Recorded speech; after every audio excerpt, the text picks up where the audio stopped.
इस पीरियड 'ਚ ਇੱਕ ਗੱਲ ਤਾਂ ਜ਼ਾਹਰ ਹੈ ਕਿ ਵੀ ਪ੍ਰੈਜ਼ੀਡੈਂਟ ਟਰੰਪ ਐਗਜ਼ਿਟ ਸਟ੍ਰੈਟਜੀ ਲੱਭ ਰਹੇ ਨੇ ਤੇਜ਼ੀ ਦੇ ਨਾਲ ਉਹ ਆਪਣੇ, ਲੇਕਿਨ ਕਿਉਂਕਿ ਜਿਹੜਾ ਵਿਨਿੰਗ ਹੁੰਦੀ ਹੈ, ਤੁਸੀਂ ਇਮੇਜ ਵੀ ਉਹੀ ਦੇਣਾ ਚਾਹੁੰਦੇ ਹੋ ਕਿ ਤੁਸੀਂ ਐਜ਼ ਏ ਵਿਨਰ ਇਸ ਚੋਂ ਨਿਕਲੇ। ਹੁਣ ਉਹ ਰਜੀਮ ਚੇਂਜ ਵਾਲਾ ਕੰਮ ਤਾਂ ਫੇਲ ਹੋਇਆ ਕਿਉਂਕਿ ਜਿਹੜੀ ਆਸ ਸੀ ਮੋਸਾਦ ਨੂੰ ਜਾਂ ਅਮਰੀਕਨ ਏਜੰਸੀਆਂ ਨੂੰ ਕਿ ਜਿਉਂ ਹੀ ਇਹ ਲੀਡਰਸ਼ਿਪ ਖਮੀਨਾਈ ਦੀ ਜਿਹੜੀ ਹੈ ਐਬੋਲਿਸ਼ ਜਾਂ ਇਹਦਾ ਐਂਡ ਕੀਤਾ ਜਾਏਗਾ, ਲੋਕ ਸੜਕਾਂ 'ਤੇ ਨਿਕਲ ਆਉਣਗੇ, ਬਗਾਵਤ ਹੋਏਗੀ, ਉਹ ਤਾਂ ਹੋਇਆ ਨਹੀਂ। ਜਦੋਂ ਅਸੀਂ ਨੈਰੇਟਿਵ ਦੀ ਗੱਲ ਕਰਦੇ ਹਾਂ, ਜਦੋਂ ਪ੍ਰੈਜ਼ੀਡੈਂਟ ਟਰੰਪ ਨੇ ਕਿਹਾ ਕਿ ਜੀ 2-3 ਲੈਵਲ ਦੀ ਲੀਡਰਸ਼ਿਪ ਤਾਂ ਮਾਰਤੀ, ਅਸੀਂ ਰਜੀਮ ਚੇਂਜ ਤਾਂ ਹੋ ਗਿਆ। ਸੋ ਇਹ ਇੱਕ ਸਮਾਰਟ ਗੱਲ ਹੈ ਆਪਣੇ ਲੋਕਾਂ ਨੂੰ ਦੱਸਣ ਲਈ, ਲੇਕਿਨ ਸ਼ਾਇਦ ਇਹਦੇ ਤੇ ਹੀ ਇੰਨੀ ਹੋਪ ਜਿਹੜੀ ਹੈ ਇਜ਼ਰਾਈਲ ਨੇ ਬਣਾ ਦਿੱਤੀ ਸੀ ਕਿ ਜੀ ਲੋਕਾਂ ਨੇ ਤਾਂ ਨਿਕਲ ਆਉਣਾ ਸੜਕੇ, ਕਿ ਦੂਸਰਾ ਪਾਸੇ ਵੱਲ ਉਹਨਾਂ ਦੀ ਇੰਟੈਲੀਜੈਂਸ ਕਿੱਥੇ ਸੀ ਕਿ ਵੀ ਉਹਨਾਂ ਦੇ ਕੋਲ ਕਿੰਨੇ ਮਿਜ਼ਾਈਲ ਨੇ, ਕਿੰਨੇ ਉਹਨਾਂ ਦੇ ਡਰੋਨ ਨੇ, ਜਿਹੜੇ ਕਿੰਨੇ ਉਹ ਪ੍ਰੋਡਿਊਸ ਕਰ ਰਹੇ ਨੇ।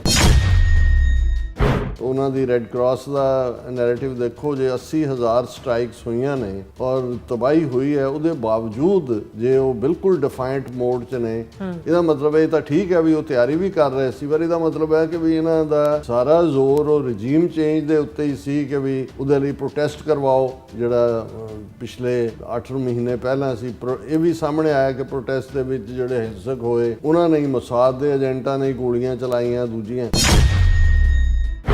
ਹੁਣ ਮੋਸਾਦ ਨੂੰ ਜਾਂ ਉਹਨੂੰ ਨੈਤਨਯਾਹੂ ਨੂੰ ਲੱਗਦਾ ਕਿ ਵੀ ਜੇ ਪ੍ਰੈਜ਼ੀਡੈਂਟ ਟਰੰਪ ਪਿੱਛੇ ਹਟ ਜਾਂਦੇ ਨੇ ਜਾਂ ਗੱਲਬਾਤ ਰਾਹੀਂ ਇਹਨੂੰ ਰਿਜ਼ੋਲਵ ਕਰਨਾ ਚਾਹੁੰਦੇ ਨੇ, ਤੇ ਇਹ ਦੱਸੋ ਕਿ ਵੀ ਨਹੀਂ ਇਹ ਈਰਾਨ ਜਿਹੜਾ ਹੈ ਇਹ ਤਾਂ ਯੂਰਪ ਨੂੰ ਵੀ ਖਤਰਾ ਹੈ, ਇਹ ਤਾਂ ਦੇਖੋ ਡੀਗੋ ਗਾਰਸ਼ੀਆ। ਇਸ ਬਦਲਦੀ ਦੁਨੀਆ ਵਿੱਚ ਤੁਸੀਂ ਪਿੱਛੇ ਨਾ ਰਹਿ ਜਾਓ। ਹਰ ਘਟਨਾ ਜੋ ਤੁਹਾਡੀ ਜ਼ਿੰਦਗੀ ਤੇ ਅਸਰ ਪਾ ਰਹੀ ਹੈ, ਅਸੀਂ ਉਸ ਬਾਰੇ ਦੇਵਾਂਗੇ ਤੁਹਾਨੂੰ ਸਟੀਕ ਤੇ ਸਹੀ ਜਾਣਕਾਰੀ। ਤੁਹਾਡਾ ਆਪਣਾ ਹੱਕ ਸੱਚ ਦੀ ਆਵਾਜ਼ TV84। TV84 ਦੇ ਨਾਲ ਜੁੜਨ ਲਈ ਆਪਣਾ ਫੋਨ ਚੁੱਕੋ ਤੇ ਐਪ ਸਟੋਰ ਵਿੱਚ ਜਾ ਕੇ ਡਾਊਨਲੋਡ ਕਰੋ TV84 ਦੀ ਨਵੀਂ ਐਪ। ਇਸ ਐਪ ਤੇ ਤੁਸੀਂ ਦੇਖ ਸਕਦੇ ਹੋ 24 ਘੰਟੇ TV84 ਦਾ ਲਾਈਵ ਚੈਨਲ ਅਤੇ ਨਾਲ ਹੀ ਪੰਜ ਪੰਜਾਬ ਅਤੇ ਦੁਨੀਆ ਭਰ ਦੀਆਂ ਅਹਿਮ ਖਬਰਾਂ। ਫਿਰ ਦੇਰ ਕਿਸ ਗੱਲ ਦੀ, ਹੁਣੇ ਡਾਊਨਲੋਡ ਕਰੋ TV84 ਦੀ ਨਵੀਂ ਐਪ।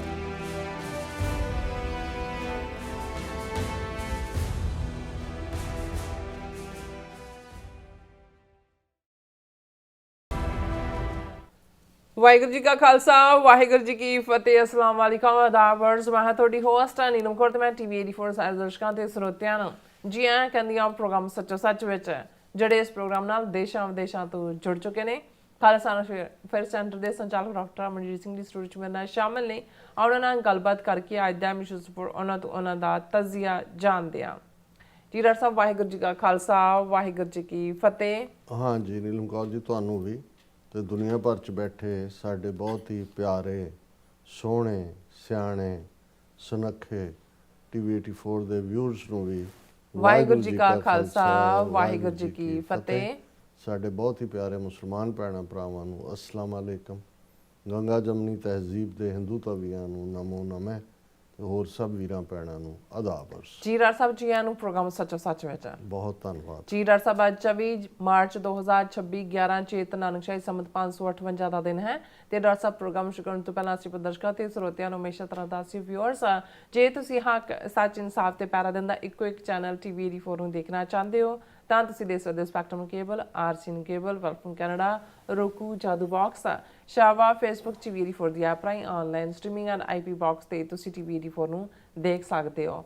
ਵਿਊਅਰਸ, ਜੇ ਤੁਸੀਂ TV84 ਨਾਲ ਜਾਂ ਪ੍ਰੋਗਰਾਮ ਸੱਚੋ ਸੱਚ ਨਾਲ ਫੇਸਬੁੱਕ ਰਾਹੀਂ ਜੁੜੇ ਤਾਂ ਵੱਧ ਤੋਂ ਵੱਧ ਲਾਈਕ ਕਰੋ ਤੇ ਸ਼ੇਅਰ ਕਰੋ ਅਤੇ ਨਾਲ ਹੀ YouTube ਤੇ ਸਬਸਕ੍ਰਾਈਬ ਵੀ ਕਰੋ। ਇਹ ਵੀ ਦੱਸ ਦਿਓ ਕਿ ਤੁਸੀਂ TV84 ਦੀ ਐਪ ਨੂੰ ਐਂਡਰੋਇਡ ਐਂਡ ਐਪ ਸਟੋਰ ਤੇ ਡਾਊਨਲੋਡ ਕਰਕੇ ਜੋ TV84 ਦੀ ਲਾਈਵ ਸਟ੍ਰੀਮ ਹੈ ਇਸ ਨੂੰ ਤੁਸੀਂ 24 ਆਵਰਸ ਦੇਖ ਸਕਦੇ ਹੋ। ਸੋ ਵਿਊਅਰਸ, ਪ੍ਰੋਗਰਾਮ ਦੀ ਸ਼ੁਰੂਆਤ ਕਰਨ ਜਾ ਰਹੇ ਹਾਂ ਹਮੇਸ਼ਾ ਤਰ੍ਹਾਂ ਅੱਜ ਦੀ ਸਪਾਂਸਰਸ਼ਿਪ ਦੇ ਹਵਾਲੇ ਨਾਲ ਕਿ ਅੱਜ ਦੇ ਪ੍ਰੋਗਰਾਮ ਸੱਚੋ ਸੱਚ ਨੂੰ ਸਪਾਂਸਰ ਕੀਤਾ ਗਿਆ ਹੈ ਇੰਡੀਆਨਾ ਤੋਂ ਨਵਦੀਪ ਸਿੰਘ ਥਿੰਦ ਜੀ ਹੋਰਾਂ ਵੱਲੋਂ। ਸੋ ਇਹਨਾਂ ਨੇ TV84 ਦੀ ਵੱਧ ਤੋਂ ਵੱਧ ਸਪੋਰਟ ਕਰਨ ਲਈ ਕਿਹਾ ਔਰ ਸਿੱਖ ਕੌਮ ਦੀ ਚੜ੍ਹਦੀ ਕਲਾ ਤੇ ਖਾਲਸਾ ਦੀ ਪ੍ਰਾਪਤੀ ਦੀ ਅਰਦਾਸ ਕੀਤੀ ਹੈ। ਸੋ ਅੱਜ ਦੀ ਸਪਾਂਸਰਸ਼ਿਪ ਲਈ ਅਸੀਂ ਸਰਦਾਰ ਨਵਦੀਪ ਸਿੰਘ ਥਿੰਦ ਜੀ ਹੋਰਾਂ ਦਾ ਤਹਿ ਦਿਲ ਤੋਂ ਧੰਨਵਾਦ ਕਰਦੇ ਹਾਂ ਔਰ ਤੁਹਾਨੂੰ ਵੀ ਅਪੀਲ ਤੇ ਬੇਨਤੀ ਕਰਦੇ ਹਾਂ ਕਿ ਤੁਸੀਂ ਪ੍ਰੋਗਰਾਮ ਸੱਚੋ ਸੱਚ ਨੂੰ ਵੱਧ ਤੋਂ ਵੱਧ ਸਪਾਂਸਰ ਕਰੋ। ਸਪਾਂਸਰਸ਼ਿਪ ਲਈ ਤੁਸੀਂ ਸਾਨੂੰ ਕਾਲ ਕਰ ਸਕਦੇ ਸਾਡੇ ਫੋਨ ਨੰਬਰ ਤੇ 5166191984, ਸੇਮ ਨੰਬਰ ਤੇ WhatsApp ਕਰ ਸਕਦੇ ਹੋ। ਤੁਸੀਂ ਸਾਨੂੰ ਈਮੇਲ ਵੀ ਕਰ ਸਕਦੇ ਹੋ info@tv84.tv ਤੇ। ਸੋ ਵੀਅਰਸ, ਜਿਸ ਤਰ੍ਹਾਂ ਕਿ ਪਹਿਲੇ ਸੈਗਮੈਂਟ ਦੇ ਵਿੱਚ ਆਪਾਂ ਗੱਲਬਾਤ ਕਰ ਰਹੇ ਹਾਂ, ਜਿਹੜਾ ਵਰਲਡ ਵਾਈਡ ਜਿਹੜਾ ਸੁਰਖੀਆਂ ਦਾ ਵਿਸ਼ਾ ਬਣਿਆ ਹੋਇਆ ਹੈ ਇਰਾਨ ਦੀ ਜੰਗ ਦੇ ਹਵਾਲੇ ਨਾਲ, ਕਿ ਜਿਸ ਤਰ੍ਹਾਂ ਕਿ ਅਮਰੀਕਾ ਤੇ ਇਜ਼ਰਾਈਲ ਵੱਲੋਂ ਇਰਾਨ ਦੇ ਖਿਲਾਫ ਜਿਹੜੀ ਜੰਗ ਵਿੱਢੀ ਗਈ ਹੈ ਉਸ ਨੂੰ ਅੱਜ 25ਵਾਂ ਦਿਨ ਹੋ ਗਿਆ। ਔਰ ਜਿਸ ਤਰ੍ਹਾਂ ਕਿ ਆਪਾਂ ਜਦੋਂ ਕਿ ਪ੍ਰੈਜ਼ੀਡੈਂਟ ਟਰੰਪ ਵੱਲੋਂ ਇਰਾਨ ਨਾਲ ਚੱਲ ਰਹੀ ਗੱਲਬਾਤ ਦਾ ਹਵਾਲਾ ਦਿੰਦਿਆਂ ਇੱਕ ਆਸ ਵੀ ਬੁਝਾਈ ਜਾ ਰਹੀ ਹੈ, ਜਦੋਂ ਕਿ ਇਰਾਨ ਵੱਲੋਂ ਇਸ ਨੂੰ ਜਿਹੜਾ ਫੇਕ ਨਿਊਜ਼ ਦੱਸਿਆ ਜਾ ਰਿਹਾ ਔਰ ਇਜ਼ਰਾਈਲ ਵੱਲੋਂ ਇਰਾਨ ਤੇ ਤਾਬੜਤੋੜ ਹਮਲੇ ਜਾਰੀ ਹਨ, ਔਰ ਜਦੋਂ ਕਿ ਇਰਾਨ ਵੱਲੋਂ ਵੀ ਇਜ਼ਰਾਈਲ ਤੇ ਮਿਜ਼ਾਈਲਾਂ ਦਾ ਜਿਹੜਾ ਮੀਂਹ ਵਰ੍ਹਾਇਆ ਜਾ ਰਿਹਾ ਹੈ। ਸੋ ਵੀਅਰਸ, ਇਉਂ ਜਾਪਦਾ ਹੈ ਕਿ ਫੌਜੀ ਜੰਗ ਦੇ ਨਾਲ ਬਿਰਤਾਂਤ ਦੀ ਜਿਹੜੀ ਜੰਗ ਹੈ ਉਹ ਵੀ ਚੱਲ ਰਹੀ ਹੈ। ਸੋ ਇਸ ਬਾਰੇ ਆਪਾਂ ਗੱਲਬਾਤ ਕਰਨ ਜਾ ਰਹੇ ਹਾਂ। ਸੋ ਅਸੀਂ ਚਾਹਾਂਗੇ ਕਿ ਤੁਸੀਂ ਇਸੇ ਤਰ੍ਹਾਂ ਬਣੇ ਰਹਿਣਾ ਦੇਖਣ ਸੁਣਨ ਲਈ। ਤੁਹਾਡਾ ਸਭ ਦਾ ਬਹੁਤ ਬਹੁਤ ਧੰਨਵਾਦ ਜੀ। ਡਾਕਟਰ ਸਾਹਿਬ, ਕੀ ਵਿਚਾਰਾਂ ਨੇ? ਸਭ ਤੋਂ ਪਹਿਲਾਂ ਤਾਂ ਅੱਜ ਦੇ ਪ੍ਰੋਗਰਾਮ ਨੂੰ ਸਪਾਂਸਰ ਕਰਨ ਲਈ ਅਸੀਂ ਇੰਡੀਆਨਾ ਤੋਂ ਆਪਣੇ ਵੀਰ ਨਵਦੀਪ ਸਿੰਘ ਥਿੰਦ ਤੇ ਉਹਨਾਂ ਦੇ ਸਮੁੱਚੇ ਪਰਿਵਾਰ ਦਾ, ਉਹਨਾਂ ਦੇ ਬੜੇ ਪਿਆਰੇ 2 ਬੇਟੇ ਨੇ, ਬੜੇ ਪ੍ਰੋਮਿਸਿੰਗ, ਸਿੱਖੀ ਸੰਘਰਸ਼ ਦੇ ਵਿੱਚ ਵੀ ਇੰਟਰਸਟ ਰੱਖਦੇ ਨੇ। ਉਹਨਾਂ ਦੇ ਬੇਟੇ ਦੀ ਇੱਕ ਬੜੀ ਅੱਛੀ ਪ੍ਰੈਜੈਂਟੇਸ਼ਨ ਜਿਸ ਨੇ ਅਵਾਰਡ ਵੀ ਜਿੱਤਿਆ ਸੀ, ਅਸੀਂ ਉਸ ਦਾ ਜ਼ਿਕਰ ਵੀ ਕੀਤਾ ਸੀ ਜੀ। ਔਰ ਇਹ ਸਾਡੇ ਨਾਲ ਬਹੁਤ ਲਗਾਵ ਵੀ ਹੈ, ਲਗਾਤਾਰ ਵਿਊਅਰ ਵੀ ਨੇ, ਔਰ ਮਹਾਰਾਜ ਦੀ ਕਿਰਪਾ ਨਾਲ ਸੰਘਰਸ਼ ਕਰਕੇ ਉਹਨਾਂ ਨੇ ਆਪਣੇ ਕਾਰੋਬਾਰ ਦੇ ਵਿੱਚ ਵੀ ਆਪਣੀ ਥਾਂ ਬਣਾਈ ਹੈ। ਔਰ ਅਸੀਂ ਇਹ ਅਪੀਲ ਵੀ ਕਰਦੇ ਹਾਂ ਕਿਉਂਕਿ ਇਵੈਂਚੁਅਲੀ ਜਦੋਂ ਅਸੀਂ ਅੱਜ ਦੁਨੀਆ ਦੇ ਇਸ ਵੇਲੇ ਜਿਹੜਾ ਸੈਂਟਰਲ ਕ੍ਰਾਈਸਿਸ ਹੈ, ਅੱਜ ਤੋਂ ਮਹੀਨਾ ਪਹਿਲਾਂ ਤੱਕ ਬਹੁਤ ਫਿਕਰ ਬਹੁਤਿਆਂ ਨੂੰ ਯੂਕਰੇਨ ਵਾਰ ਦਾ ਸੀ ਜਾਂ ਫਿਰ ਗਜ਼ਾ ਦੀ ਸਿਚੁਏਸ਼ਨ ਦਾ, ਲੇਕਿਨ ਇੱਕਦਮ ਫੋਕਸ ਬਦਲ ਕੇ ਜਿਹੜਾ ਬੇਸ਼ੱਕ ਇਜ਼ਰਾਈਲ ਵੱਲੋਂ ਲੈਬਨਾਨ ਦੀ ਵੀ ਮੁਕੰਮਲ ਤਬਾਹੀ ਕੀਤੀ ਜਾ ਰਹੀ ਹੈ, ਲੇਕਿਨ ਤੁਸੀਂ ਦੇਖੋਗੇ ਵੀ ਧਿਆਨ ਬਹੁਤਾ ਜਾਂ ਖਬਰਾਂ ਦੇ ਵਿੱਚ ਲੈਬਨਾਨ ਗਾਇਬ ਹੈ। ਹਾਲਾਂਕਿ ਤਾਬੜਤੋੜ ਹਮਲੇ, ਫੌਜੀ ਜਿਹੜੀ ਹੈ ਉਹਨਾਂ ਦੀ ਐਂਟਰੀ ਔਰ ਤਬਾਹੀ ਮਚੀ ਹੋਈ ਹੈ, ਲੇਕਿਨ ਸਾਰਾ ਫੋਕਸ ਈਰਾਨ ਦੇ ਉੱਤੇ ਹੈ। ਔਰ ਜੇ ਈਰਾਨ ਦੇ ਹਵਾਲੇ ਨਾਲ ਵੀ ਕਹਿਣਾ ਹੋਏ ਕਿ ਗਰਾਊਂਡ ਤੇ ਕੀ ਚੱਲ ਰਿਹਾ ਹੈ, ਸ਼ਾਇਦ ਜਦੋਂ ਇਹ ਸਾਰਾ ਓਵਰ ਹੋਏਗਾ ਉਦੋਂ ਹੀ ਪਤਾ ਲੱਗੇਗਾ। ਲੇਕਿਨ ਜਿਹੜੀ ਈਰਾਨ ਦੀ ਆਪਣੀ ਰੈੱਡ ਕਰਾਸ ਹੈ, ਉਹਨਾਂ ਨੇ ਕਲੇਮ ਕੀਤਾ ਕਿ 80,000 ਤੋਂ ਜ਼ਿਆਦਾ ਅਟੈਕ, ਜਿਹਦੇ ਵਿੱਚ ਬਹੁਤ ਜ਼ਿਆਦਾ ਜਿਹੜੇ ਨੇ ਸਿਵਿਲੀਅਨ ਹੀ ਨੇ, ਉਹਨਾਂ ਦੇ ਉੱਤੇ ਹੋਏ ਨੇ।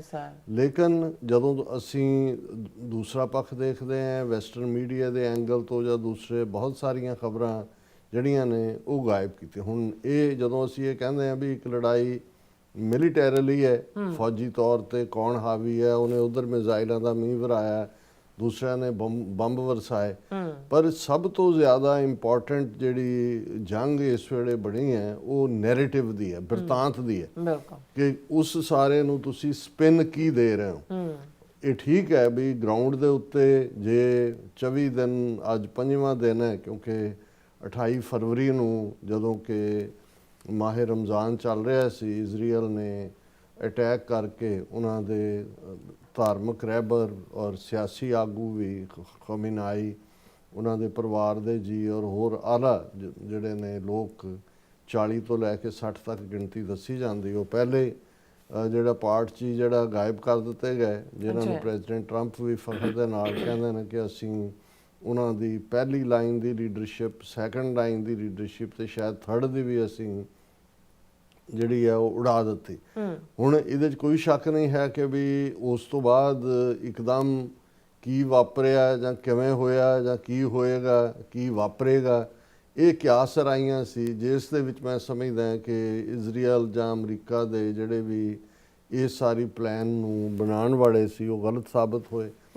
ਜਦੋਂ ਹੁਣ ਰਿਜੀਮ ਚੇਂਜ ਦੀ ਗੱਲ, ਕਿਉਂਕਿ ਜਦੋਂ ਤੁਸੀਂ ਜੰਗ ਵਿੱਢਦੇ ਹੋ ਜਾਂ ਕੋਈ ਕ੍ਰਾਈਸਿਸ ਸ਼ੁਰੂ ਹੁੰਦਾ ਹੈ, ਉਹਦੇ ਜੇ ਹੁਣ ਤੁਸੀਂ ਓਵਰਆਲ ਦੇਖੋ ਤਾਂ ਉਹਦਾ ਮੋਟਿਵ ਕੀ ਹੈ, ਤੁਸੀਂ ਉਹਦੇ 'ਚੋਂ ਹਾਸਿਲ ਕੀ ਕਰਨਾ ਚਾਹੁੰਦੇ ਹੋ। ਫਿਰ ਇਹ ਹੁੰਦਾ ਹੈ ਕਿ ਵੀ ਉਹ ਹਾਸਿਲ ਕਰਨ ਲਈ ਤੁਸੀਂ ਕਿਵੇਂ ਮਿਨੀਮਮ ਫੋਰਸ ਅਪਲਾਈ ਕਰਨੀ ਹੈ, ਸਭ ਤੋਂ ਘੱਟ ਆਪਣੀਆਂ ਕੈਜੁਅਲਟੀਜ਼ ਕਰਨੀਆਂ, ਜਿਸ ਦੁਸ਼ਮਣ ਨੂੰ ਤੁਸੀਂ ਢਾਉਣਾ ਉਹਦੀਆਂ ਵੀ ਤੁਸੀਂ ਘੱਟ ਸਿਵਿਲੀਅਨ ਡੈਥਸ ਹੋਣ, ਇਸ ਵੱਲ ਧਿਆਨ ਦੇਣਾ ਹੈ।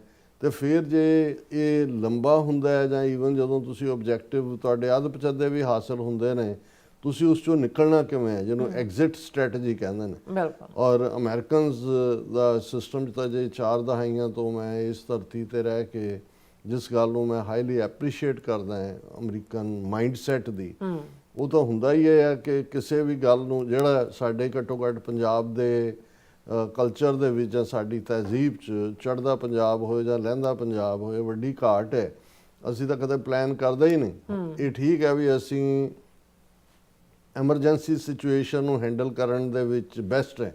ਜਦੋਂ ਕੋਈ ਚੀਜ਼ ਸਿਰ ਤੇ ਆ ਕੇ ਪੈਂਦੀ ਹੈ ਅਸੀਂ ਬੈਸਟ ਸਾਡੇ ਚੋਂ ਨਿਕਲਦਾ। ਸ਼ਾਇਦ ਕਲਚਰਲੀ ਜਾਂ ਜਿਓਗ੍ਰਾਫਿਕਲੀ ਰਾਦਰ ਅਸੀਂ ਉਸ ਖਿੱਤੇ ਜਾਂ ਜਿੱਥੇ ਹਰ ਚੌਥੇ ਦਿਨ ਕੋਈ ਨਾ ਕੋਈ ਹਮਲਾਵਰ ਦਰਾ ਖੈਬਰ ਪਾਰ ਕਰਕੇ ਆ ਜਾਂਦਾ ਸੀ ਪੰਜਾਬ ਦੇ ਪਲੇਨਸ ਦੇ ਵਿੱਚ, ਤੇ ਖਾਦਾ ਪੀਤਾ ਲਾਏ ਦਾ ਰਹਿੰਦਾ। ਅਹਿਮਦ ਸ਼ਾਹ ਹੀ ਐਟੀਟਿਊਡ ਸੀ, ਇਸ ਲਈ ਲੌਂਗ ਟਰਮ ਸ਼ਾਇਦ ਦੂਸਰਾ। ਲੇਕਿਨ ਅਮਰੀਕਨ ਮਾਈਂਡਸੈਟ ਦੇ ਵਿੱਚ ਜਿੱਥੇ ਈਵਨ ਜਦੋਂ ਇਹ ਸੜਕਾਂ ਵੀ ਬਣਾਉਂਦੇ ਨੇ, ਹਾਈਵੇ ਹੈ ਜਾਂ ਫਰੀਵੇ ਹੈ, ਅੱਜ ਤੋਂ 10 ਸਾਲ ਬਾਅਦ ਕਿੰਨਾ ਟ੍ਰੈਫਿਕ ਹੋਏਗਾ, 20 ਸਾਲ ਬਾਅਦ ਕਿੰਨਾ ਹੋਏਗਾ, ਐਕਸਪੈਂਡ, ਇਹ ਹਰ ਚੀਜ਼ ਪਲਾਨ ਕੀਤੀ ਹੁੰਦੀ ਹੈ।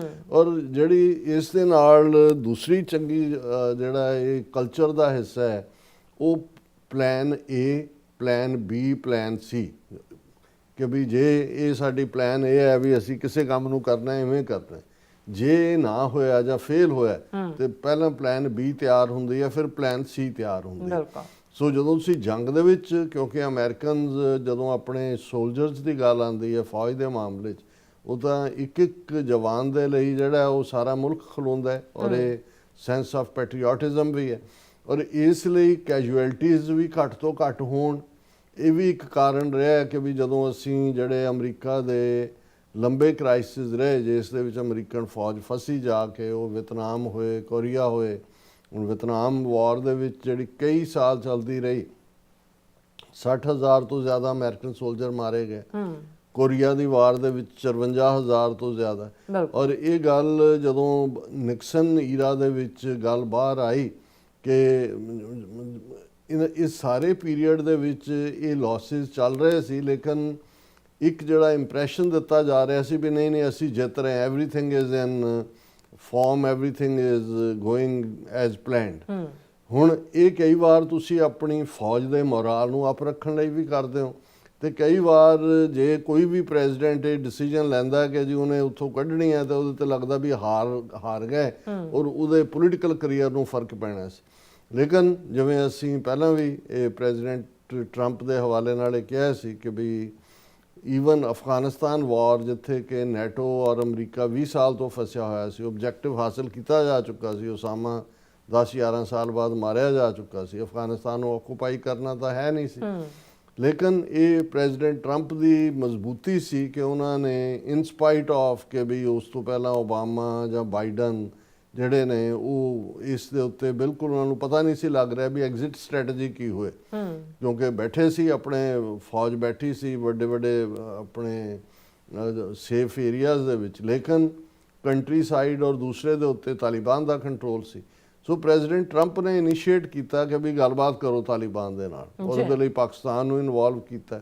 ਹੁਣ ਉਹੀ ਤਾਲਿਬਾਨ ਜਿਨ੍ਹਾਂ ਦੇ ਸਿਰਾਂ ਤੇ ਬਾਉਂਟੀ ਜਾਂ ਅੱਜ ਤੱਕ ਵੀ ਬਹੁਤ ਸਾਰੇ ਜਿਹੜੇ ਯੂਨਾਈਟਿਡ ਨੇਸ਼ਨਸ ਦੀ ਦਹਿਸ਼ਤਗਰਦ ਲਿਸਟ ਨੇ, ਪਰ ਪ੍ਰੈਕਟੀਕਲ ਪਾਰਟ ਇਹੀ ਸੀ ਕਿ ਵੀ ਲੋਕਲ ਜ਼ਮੀਨ ਦੇ ਉੱਤੇ ਉਹਨਾਂ ਦਾ ਕਬਜ਼ਾ ਹੈ ਜਾਂ ਉਹਨਾਂ ਦਾ ਰੂਲ ਚੱਲਦਾ ਹੈ, ਇਸ ਲਈ ਤੁਹਾਨੂੰ ਨੈਗੋਸ਼ੀਏਸ਼ਨ ਉਹਨਾਂ ਦੇ ਨਾਲ ਹੀ ਕਰਨੀ ਪੈਣੀ ਹੈ। ਸੋ ਅਸੀਂ ਸਮਝਦੇ ਹਾਂ ਕਿ ਵੀ, ਔਰ ਇਹ ਬਹੁਤ ਵੱਡੀ ਗੱਲ ਸੀ। ਹਾਲਾਂ ਜਦੋਂ ਫੌਜ ਉੱਥੋਂ ਨਿਕਲੀ ਉਦੋਂ ਤੱਕ ਬਾਈਡਨ ਦੀ ਟਰਮ ਆ ਗਈ ਸੀ, ਔਰ ਉਹ ਬੜਾ ਉਹ ਵੀ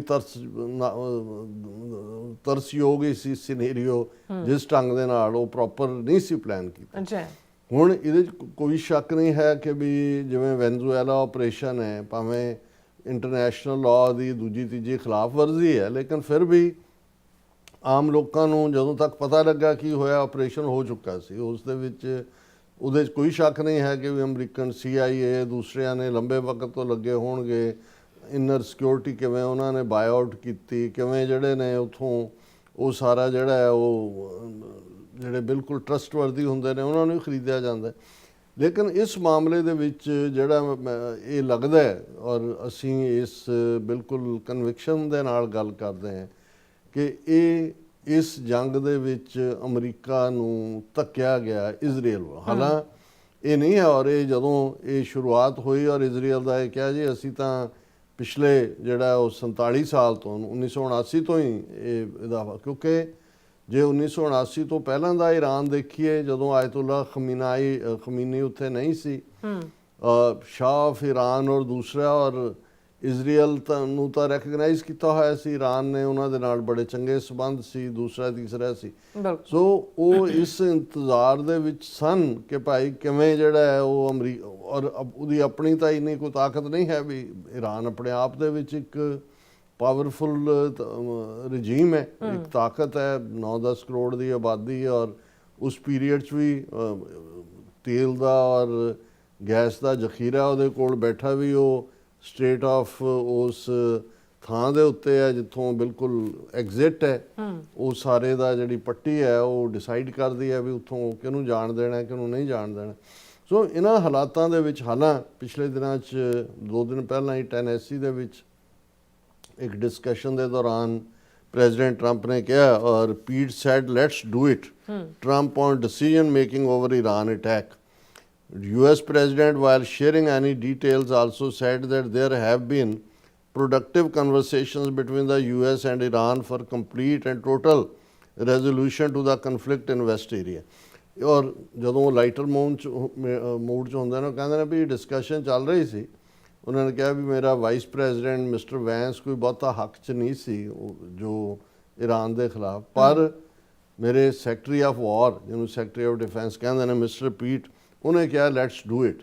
ਹੁਣ ਇਹਦੇ ਤੋਂ ਕਈਆਂ ਨੇ ਇਹ ਵੀ ਕਨਕਲੂਜਨ ਕੱਢਣ ਦੀ ਕੋਸ਼ਿਸ਼ ਕੀਤੀ ਕਿ ਜੀ ਇਹ ਤਾਂ ਪੋਸੀਬਲ ਹੈ ਕਿ ਵੀ ਉਹਨਾਂ ਨੇ ਸੈਕਟਰੀ ਆਫ ਡਿਫੈਂਸ ਨੇ ਧੱਕਿਆ ਇੱਧਰ, ਔਰ ਪ੍ਰੈਜ਼ੀਡੈਂਟ ਟਰੰਪ ਆਪਣੀ ਜ਼ਿੰਮੇਵਾਰੀ ਤੋਂ ਬਚ ਰਹੇ ਨੇ। ਲੇਕਿਨ ਜਿਹੜੀ ਗੱਲ ਮੈਂ ਵੱਡੇ ਕੰਟੈਕਸਟ 'ਚ ਕਹਿਣਾ ਚਾਹੁੰਦਾ ਹੈ ਕਿ ਵੀ ਅਲਟੀਮੇਟਲੀ ਜੋ ਕਿਹਦਾ ਕਿੰਨਾ ਨੁਕਸਾਨ ਹੋਇਆ, ਕੀ ਹੋਇਆ, ਉਹ ਤਾਂ ਬਾਅਦ ਦੇ ਵਿੱਚ ਘਟਨਾਕ੍ਰਮ ਦਾ, ਕਿਸੇ ਘਟਨਾ ਦਾ ਪੋਸਟਮਾਰਟਮ ਹੁੰਦਾ ਹੈ। ਪਰ ਜਿਹੜੀ ਸਭ ਤੋਂ ਪਾਵਰਫੁਲ ਲੜਾਈ ਹੈ ਉਹ ਨੈਰੇਟਿਵ ਦੀ ਲੜਾਈ ਹੈ, ਬਿਰਤਾਂਤ ਦੀ ਲੜਾਈ ਹੈ।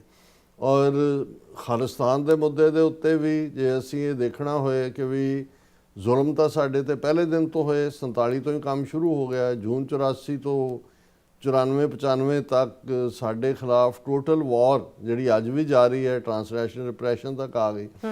ਪਰ ਕਿਉਂਕਿ ਜਦੋਂ ਤੱਕ ਸਾਰਾ ਕੰਟਰੋਲ ਹਕੂਮਤ ਦਾ ਜਾਂ ਉਹਨਾਂ ਦਾ ਹੀ ਨੈਰੇਟਿਵ ਸੀ, ਰੇਡੀਓ, ਟੀਵੀ, ਦੂਜੇ ਤੀਜੇ, ਤੇ ਸਾਡੇ ਲਈ ਆਤੰਕਵਾਦੀ, ਅਲਗਾਵਵਾਦੀ, ਉਗਰਵਾਦੀ ਇਹੀ ਲਫ਼ਜ਼ ਸਨ। ਜਿਉਂ ਹੀ ਇਹ ਥੋੜਾ ਬਹੁਤ ਸੋਸ਼ਲ ਮੀਡੀਆ ਨੇ ਚੇਂਜ ਕੀਤੀ, ਡਾਇਸਪੋਰਾ ਸਿੱਖਾਂ ਨੇ ਔਰ ਟ੍ਰਾਂਸਨੈਸ਼ਨਲ ਰਿਪਰੈਸ਼ਨ ਨੇ ਇੰਡੀਆ ਦਾ ਗੰਦਾ ਜਿਹੜਾ ਰੋਗ ਚਿਹਰਾ ਉਹਨੂੰ ਐਕਸਪੋਜ਼ ਕੀਤਾ, ਤੇ ਅੱਜ ਵੈਸਟਰਨ ਮੀਡੀਆ ਹੋਏ, ਅਮਰੀਕਨ ਮੀਡੀਆ ਹੋਏ, ਔਰ ਟ੍ਰਾਂਸਨੈਸ਼ਨਲ ਰਿਪਰੈਸ਼ਨ ਤੋਂ ਬਾਅਦ ਸਿੱਖ ਕੌਜ਼ ਨੂੰ ਇੱਕ ਕੌਜ਼ ਦੇ ਤੌਰ ਤੇ ਦੇਖਿਆ ਜਾਂਦਾ ਹੈ। ਖਾਲਿਸਤਾਨ ਲਫ਼ਜ਼ ਜਿਹੜਾ ਹੈ ਉਸ ਨੂੰ ਇੱਕ ਪੋਲੀਟੀਕਲ ਜਿਹੜਾ ਆਈਡੀਓਲੋਜੀ, ਪੋਲੀਟੀਕਲ ਗੋਲ ਦੇ ਤੌਰ ਤੇ ਦੇਖਿਆ ਜਾਂਦਾ ਹੈ। ਅਦਰਵਾਈਜ਼ ਲਾ ਐਂਡ ਆਰਡਰ ਦੇ ਤੋਂ ਬਿਯੋਂਡ ਤਾਂ ਕੁਛ ਨਹੀਂ ਸੀ। ਸੋ ਇਸ ਸਾਰੇ ਦੇ ਵਿੱਚ ਜਿਹੜਾ ਮੀਡੀਆ ਦਾ ਰੋਲ ਹੈ, ਜਿਹੜੀ ਗੱਲ ਨੂੰ ਮੈਂ ਇਹ ਕਹਿਣਾ ਚਾਹੁੰਦਾ ਕਿ ਵੀ ਅੱਜ ਵੀ ਇਹਦੇ ਬਾਵਜੂਦ ਕਿ ਬਹੁਤ ਸਾਰੇ ਸਾਧਨ ਹਰ ਇੱਕ ਦੇ ਕੋਲ ਨੇ, ਹਰ ਇੱਕ ਦੀ ਰੀਚ ਹੈ, ਤੁਹਾਡੇ ਕੋਲ ਸੈੱਲ ਫੋਨ ਨੇ, ਬਹੁਤ ਸਾਰੇ ਜਿਹੜੀਆਂ ਨੇ ਉਹਦੇ ਹਵਾਲੇ ਨਾਲ ਗੱਲਾਂ ਹੁੰਦੀਆਂ ਨੇ, ਲੀਕਸ ਵੀ ਆਉਂਦੀਆਂ ਨੇ ਵੀ ਉੱਥੇ ਇਹ ਤਬਾਹੀ ਹੋਈ ਉੱਥੇ, ਲੇਕਿਨ ਲੜਾਈ ਅੱਜ ਵੀ ਨੈਰੇਟਿਵ ਦੀ। ਔਰ ਜਿਹੜੇ ਵੱਡਾ ਮੇਨ ਸਟ੍ਰੀਮ ਮੀਡੀਆ ਕੰਟਰੋਲ ਕਰਦੇ ਨੇ ਉਹ ਵੈਸਟ ਦੇ ਵਿੱਚ ਹੋਣ, ਭਾਰਤੀ ਮੀਡੀਆ ਹੋਏ, ਅਲਟੀਮੇਟਲੀ ਮੈਜੋਰਿਟੀ ਲੋਕਾਂ ਤੱਕ ਗੱਲ ਉਹੀ ਜਾਂਦੀ ਹੈ। ਬਿਲਕੁਲ। ਸੋ ਇਸ ਲਈ ਅਸੀਂ ਇਹ ਸਮਝਦੇ ਹਾਂ ਕਿ ਵੀ ਠੀਕ ਹੈ, ਅੱਜ ਬਹੁਤਿਆਂ ਨੂੰ ਲੱਗਦਾ ਹੁੰਦਾ ਹੈ ਕਿ ਜੀ ਤੁਸੀਂ ਜਸਟ ਫੋਨ ਦੇ ਉੱਤੇ ਹੀ ਜਿਹੜਾ ਉਹ ਆਪਣੀ ਵੀਡੀਓ ਬਣਾ ਕੇ ਪਾਈ ਜਾਂਦੇ ਹੋ, ਆਪ ਹੀ ਆਪਣੀਆਂ ਲਾਈਕਸ ਦੇਖੀ ਜਾਂਦੇ ਹੋ। ਲੇਕਿਨ ਜਦੋਂ ਕੌਮਾਂ ਸੰਘਰਸ਼ੀਲ ਹੁੰਦੀਆਂ ਨੇ, ਮੁਲਕ ਦੀ ਲੜਾਈ ਚੱਲ ਰਹੀ ਹੁੰਦੀ ਹੈ, ਤੇ ਤੁਹਾਡੇ ਆਪਣੇ ਟੀਵੀ ਚੈਨਲ, ਤੁਹਾਡੇ ਆਪਣੇ ਰੇਡੀਓ ਸਟੇਸ਼ਨ, ਤੁਹਾਡੇ ਆਪਣੇ ਨਿਊਜ਼ਪੇਪਰ, ਉਹ ਤੁਹਾਡੇ ਕਾਜ਼ ਨੂੰ, ਤੁਹਾਡੀ ਸੀਰੀਅਸਨੈਸ ਨੂੰ ਵੀ ਰਿਫਲੈਕਟ ਕਰਦੇ ਨੇ। ਔਰ TV 84 2012 ਦਸੰਬਰ ਤੋਂ ਜਿਸ ਦੀ ਸ਼ੁਰੂਆਤ ਹੋਈ, ਉਸਨੇ ਸਾਡੇ ਇਸ ਅਦਾਰੇ ਨੇ ਕੋਸ਼ਿਸ਼ ਕੀਤੀ ਹੈ ਕਿ ਵੀ ਅਸੀਂ ਹਰ ਇੱਕ ਨੂੰ ਇਹ ਪਲੇਟਫਾਰਮ ਵੀ ਪ੍ਰੋਵਾਈਡ ਕਰੀਏ। ਹਰ ਖਾਲਿਸਤਾਨ ਦੀ ਗੱਲ ਕਰਨ ਵਾਲੇ ਨੂੰ ਜਿਹੜਾ ਅਸੀਂ ਪੰਜਾਬ ਦੇ ਵਿੱਚ ਐਕਟੀਵਿਟੀ ਹੋਏ, ਬਾਹਰ ਹੋਏ, ਇਹ ਠੀਕ ਹੈ ਕਿ ਹੁਣ ਸਾਡੇ ਸਾਧਨ ਥੋੜ੍ਹੇ ਮਹਿਦੂਦ ਨੇ, ਇਸ ਲਈ ਕਈ ਵਾਰ ਹਰ ਪ੍ਰੋਗਰਾਮ ਦੀ ਕਵਰੇਜ ਦੇ ਲਈ ਸਾਡੇ ਕੋਲ ਜੇ ਤੁਸੀਂ ਭੇਜਣਾ ਕਿਸੇ ਨੂੰ ਜਾਂ ਦੂਜਾ ਉਹਨੇ ਸਾਧਨ ਕਈ ਵਾਰੀ ਮਹਿਦੂਦ ਹੋਣ ਕਰਕੇ ਨਹੀਂ ਨੇ, ਲੇਕਿਨ ਅਸੀਂ ਹਰ ਇੱਕ ਦੇ ਲਈ ਇਸ ਪਲੇਟਫਾਰਮ ਨੂੰ ਓਪਨ ਰੱਖਿਆ। ਜਿਹੜੇ ਸਾਡੇ ਵੀਰ ਭੈਣਾਂ ਸਪਾਂਸਰ ਕਰਦੇ ਨੇ ਪ੍ਰੋਗਰਾਮ, ਉਹਨਾਂ ਦੀ ਬਦੌਲਤ ਹੀ ਜਿਹੜਾ ਇਹ ਨੈਰੇਟਿਵ ਖਾਲਿਸਤਾਨ ਦਾ, ਹਾਲਾਂ ਹੋਰ ਵੀ ਵੀਰ ਭੈਣਾਂ ਆਪਣੀ ਸੇਵਾ 'ਚ ਲੱਗੇ ਹੋਏ ਨੇ, ਅਸੀਂ ਕਦੇ ਵੀ ਕਿਸੇ ਤੋਂ ਦੇ ਉੱਤੇ ਆਪਣਾ ਜਿਹੜਾ ਉਹ ਇਹ ਕਹਿਣ ਦੀ ਕੋਸ਼ਿਸ਼ ਨਹੀਂ ਕੀਤੀ ਕਿ ਜੀ ਅਸੀਂ ਜਿਹੜਾ we are the only one, ਲੇਕਿਨ we are the ਪਾਇਨੀਅਰਸ in this field. ਬਿਲਕੁਲ। ਔਰ ਸਾਡੀ ਇਹ ਕੋਸ਼ਿਸ਼ ਹੈ ਵੀ ਇਹ ਆਵਾਜ਼ ਕੌਮੀ ਕਰ ਦੀ ਪ੍ਰਾਪਤੀ ਤੱਕ ਵੀ, ਔਰ ਉਸ ਤੋਂ ਬਾਅਦ ਜਿਨ੍ਹਾਂ ਨੂੰ ਵੀ ਗੁਰੂ ਨੇ ਸੇਵਾ ਦੇਣੀ ਹੈ, ਸੇਵਾ ਜਿਨ੍ਹਾਂ ਤੋਂ ਲੈਣੀ ਹੈ, ਉਹ ਇਸ ਪਾਸੇ ਤੁਰ ਪੈਣਗੇ। ਸੋ ਗੱਲ ਅਗੇਨ ਜਿਹੜੀ ਇਸ ਸਾਰੇ ਚੋਂ ਇੱਕ ਪਾਸੇ ਹੋਪ ਹੁੰਦੀ ਹੈ, ਹਰ 24 ਘੰਟੇ ਬਾਅਦ ਇਹ ਲੋਕ ਜਾਣਨਾ ਚਾਹੁੰਦੇ ਨੇ ਕਿ ਵੀ ਕੀ ਚੱਲ ਰਿਹਾ ਹੈ, ਕੀ ਹੋਇਆ। ਹਾਲਾਂ ਬਹੁਤ ਸਾਰਿਆਂ ਨੂੰ ਹੋਪ ਔਰ ਡੈਸਪੇਅਰ ਇਹ ਨਾਲ ਪੈਰਲਲ ਚੱਲਦੀਆਂ ਨਜ਼ਰ ਆਉਂਦੀਆਂ ਨੇ। ਇੱਕ ਪਾਸੇ ਮਿਲਟਰੀ ਮਾਈਟ ਹੈ, ਔਰ ਇਹਦੇ 'ਚ ਵੀ ਕੋਈ ਸ਼ੱਕ ਨਹੀਂ ਹੈ ਕਿ ਜਿਹੜੀ ਇਹ ਗੱਲਬਾਤ ਜਾਂ ਨੈਗੋਸ਼ੀਏਸ਼ਨ ਟੇਬਲ ਦੇ ਉੱਤੇ ਵੀ ਬੈਠਿਆ ਜਾਂਦਾ ਹੈ, ਉਹ ਸਟਰੈਂਥ ਦੇ ਨਾਲ, on the basis of strength ਤੁਹਾਡੀ ਬੈਟਲ ਗਰਾਊਂਡ 'ਚ ਹੁੰਦੀ ਹੈ ਵੀ ਤੁਸੀਂ ਕੀ ਹਾਸਲ ਕਰ ਰਹੇ ਹੋ, ਤੁਹਾਡੇ ਕਬਜ਼ੇ 'ਚ ਕੀ ਹੈ, ਤੁਸੀਂ ਲੂਜ਼ਰ ਕਿੱਥੇ ਹੋ। ਔਰ ਮੈਨੂੰ ਇਹ ਲੱਗਦਾ ਕਿ ਵੀ ਇਸ ਪੀਰੀਅਡ 'ਚ ਇੱਕ ਗੱਲ ਤਾਂ ਜ਼ਾਹਰ ਹੈ ਕਿ ਵੀ ਪ੍ਰੈਜ਼ੀਡੈਂਟ ਟਰੰਪ ਐਗਜ਼ਿਟ ਸਟ੍ਰੈਟਜੀ ਲੱਭ ਰਹੇ ਨੇ ਤੇਜ਼ੀ ਦੇ ਨਾਲ ਉਹ ਆਪਣੇ, ਲੇਕਿਨ ਕਿਉਂਕਿ ਜਿਹੜਾ ਵਿਨਿੰਗ ਹੁੰਦੀ ਹੈ, ਤੁਸੀਂ ਇਮੇਜ ਵੀ ਉਹੀ ਦੇਣਾ ਚਾਹੁੰਦੇ ਹੋ ਕਿ ਤੁਸੀਂ ਐਜ਼ ਏ ਵਿਨਰ ਇਸ ਚੋਂ ਨਿਕਲੇ। ਔਰ ਇਹੀ ਕਾਰਨ ਹੈ ਕਿ ਵੀ ਜੇ ਇਸ ਜੰਗ ਦੇ ਜਿਹੜੇ 2-3 ਮੰਤਵ ਪਹਿਲਾਂ ਸਾਹਮਣੇ ਆਏ, ਉਹਨਾਂ 'ਚ ਇੱਕ ਤਾਂ ਰਜੀਮ ਚੇਂਜ ਸੀ। ਹੁਣ ਉਹ ਰਜੀਮ ਚੇਂਜ ਵਾਲਾ ਕੰਮ ਤਾਂ ਫੇਲ ਹੋਇਆ, ਕਿਉਂਕਿ ਜਿਹੜੀ ਆਸ ਸੀ ਮੋਸਾਦ ਨੂੰ ਜਾਂ ਅਮਰੀਕਨ ਏਜੰਸੀਆਂ ਨੂੰ ਕਿ ਜਿਉਂ ਹੀ ਇਹ ਲੀਡਰਸ਼ਿਪ ਖਮੀਨਾਈ ਦੀ ਜਿਹੜੀ ਹੈ ਐਬੋਲਿਸ਼ ਜਾਂ ਇਹਦਾ ਐਂਡ ਕੀਤਾ ਜਾਏਗਾ, ਲੋਕ ਸੜਕਾਂ 'ਤੇ ਨਿਕਲ ਆਉਣਗੇ, ਬਗਾਵਤ ਹੋਏਗੀ, ਉਹ ਤਾਂ ਹੋਇਆ ਨਹੀਂ। ਰਾਦਰ ਇਸ ਦਾ ਉਲਟ ਹੋਇਆ। ਇਹ ਹੁੰਦਾ ਜਦੋਂ ਤੁਸੀਂ ਕਿਸੇ ਸਿਵਲਾਈਜੇਸ਼ਨ, ਕੋਈ ਲੋਕਾਂ ਦੇ ਕਿਰਦਾਰ ਕਰੈਕਟਰ ਨੂੰ ਨਾ ਸਮਝਦੇ ਹੋ ਕਿ ਜਿਹੜੇ ਈਵਨ ਇਹਨਾਂ ਤੋਂ ਦੁਖੀ ਵੀ ਸੀ, ਉਹ ਵੀ ਜਿਹੜੇ ਨੇ ਸੋਲੀਡੈਰਿਟੀ ਦੇ ਨਾਲ ਫਿਰ ਇਰਾਨੀਅਨ ਨੈਸ਼ਨਲਿਜ਼ਮ ਨੇ ਟੇਕ ਓਵਰ ਕਰ ਲਿਆ। ਔਰ ਇਹ ਵੀ ਜਦੋਂ ਅਸੀਂ ਨੈਰੇਟਿਵ ਦੀ ਗੱਲ ਕਰਦੇ ਹਾਂ, ਜਦੋਂ ਪ੍ਰੈਜ਼ੀਡੈਂਟ ਟਰੰਪ ਨੇ ਕਿਹਾ ਕਿ ਜੀ 2-3 ਲੈਵਲ ਦੀ ਲੀਡਰਸ਼ਿਪ ਤਾਂ ਮਾਰਤੀ, ਅਸੀਂ ਰਜੀਮ ਚੇਂਜ ਤਾਂ ਹੋ ਗਿਆ।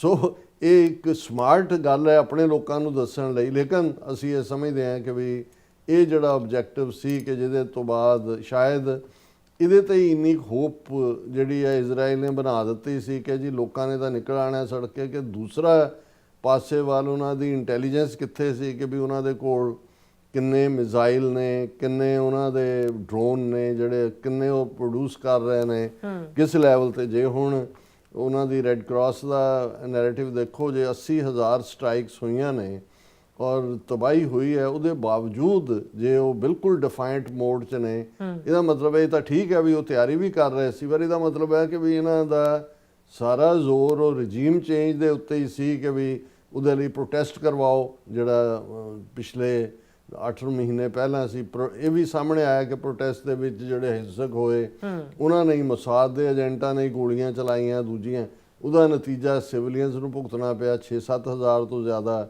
ਜਿਹੜਾ ਪ੍ਰੋਟੈਸਟਰ ਸੀ, ਜਿਹੜੇ ਰਜੀਮ ਦੇ ਖਿਲਾਫ ਸੀ, ਉਹਨਾਂ ਨੇ ਫੜਿਆ ਜਾਂ ਫਾਇਲ ਆਇਆ। ਹੁਣ ਇਸ ਸਾਰੇ ਦੇ ਚੱਲਦਿਆਂ ਜਿੰਨੀਆਂ ਖਬਰਾਂ ਬਹੁਤ ਜ਼ਿਆਦਾ ਨੇ ਇਸ ਸਾਰੇ ਨਾਲ ਸੰਬੰਧਿਤ, ਜਿਹੜੀ ਨੈਰੇਟਿਵ ਦੇ ਹਵਾਲੇ ਨਾਲ, ਹਾਲਾਂ ਮੁੱਖ ਤੌਰ ਦੇ ਉੱਤੇ ਕੋਈ ਜਿਹੜਾ ਈਰਾਨ ਦੇ ਹਮਲਿਆਂ 'ਚ ਜਾਂ ਇਜ਼ਰਾਈਲ ਦੇ ਕੋਈ ਖਾਸ ਇਸ ਕਿਸਮ ਦਾ ਟਾਰਗੇਟ ਨਹੀਂ ਜਿਹਨੂੰ ਮੈਂਸ਼ਨ ਕੀਤਾ ਜਾ ਸਕੇ, ਪਰ ਇਸ ਕੋਈ ਸ਼ੱਕ ਨਹੀਂ ਹੈ ਕਿ ਵੀ ਸਾਊਦੀ ਅਰੇਬੀਆ ਨੇ ਜਿਹੜਾ ਹੈ ਉਹ ਆਰਡਰ ਕੀਤਾ ਕਿ ਈਰਾਨ ਦੇ ਮਿਲਟਰੀ ਅਟੈਸ਼ੀ ਤੇ 4 ਹੋਰ ਜਿਹੜੇ ਉਹਨਾਂ ਦੀ ਐਮਬੈਸੀ ਸਟਾਫ ਹੈ ਉਹਨੂੰ ਮੁਲਕ ਛੱਡਣ ਦਾ ਹੁਕਮ ਦਿੱਤਾ ਹੈ। ਜਿਹੜੀ ਇੱਕ ਡੀਗੋ ਗਾਰਸ਼ੀਆ ਦੇ ਉੱਤੇ ਮਿਜ਼ਾਈਲ ਔਰ ਬ੍ਰਿਟਨ ਦੇ ਵੱਲ ਵੀ ਸੀ, ਬ੍ਰਿਟਨ ਨੇ ਆਪਣੇ ਇਨਵੈਸਟੀਗੇਸ਼ਨ 'ਚ ਕਿਹਾ ਕਿ Britain sees no evidence that Iran is targeting Europe with missiles, ਕਿ ਵੀ ਇਹ ਕੋਈ ਨਹੀਂ ਹੈ। ਕਿਉਂਕਿ ਇਹ ਵੀ ਹੁਣ ਮੋਸਾਦ ਨੂੰ ਜਾਂ ਉਹਨੂੰ ਨੇਤਨਯਾਹੂ ਨੂੰ ਲੱਗਦਾ ਕਿ ਵੀ ਜੇ ਪ੍ਰੈਜ਼ੀਡੈਂਟ ਟਰੰਪ ਪਿੱਛੇ ਹਟ ਜਾਂਦੇ ਨੇ ਜਾਂ ਗੱਲਬਾਤ ਰਾਹੀਂ ਇਹਨੂੰ ਰਿਜ਼ੋਲਵ ਕਰਨਾ ਚਾਹੁੰਦੇ ਨੇ, ਤੇ ਇਹ ਦੱਸੋ ਕਿ ਵੀ ਨਹੀਂ ਇਹ ਈਰਾਨ ਜਿਹੜਾ ਹੈ ਇਹ ਤਾਂ ਯੂਰਪ ਨੂੰ ਵੀ ਖਤਰਾ ਹੈ। ਇਹ ਤਾਂ ਦੇਖੋ ਡੀਗੋ ਗਾਰਸ਼ੀਆ, ਔਰ ਕਿਉਂਕਿ ਈਰਾਨ ਨੇ ਡਿਨਾਈ ਕੀਤਾ ਸੀ ਵੀ ਅਸੀਂ ਡੀਗੋ ਗਾਰਸ਼ੀਆ ਤੇ ਮਿਜ਼ਾਈਲਾਂ ਫਾਇਲ ਨਹੀਂ ਕੀਤੀਆਂ।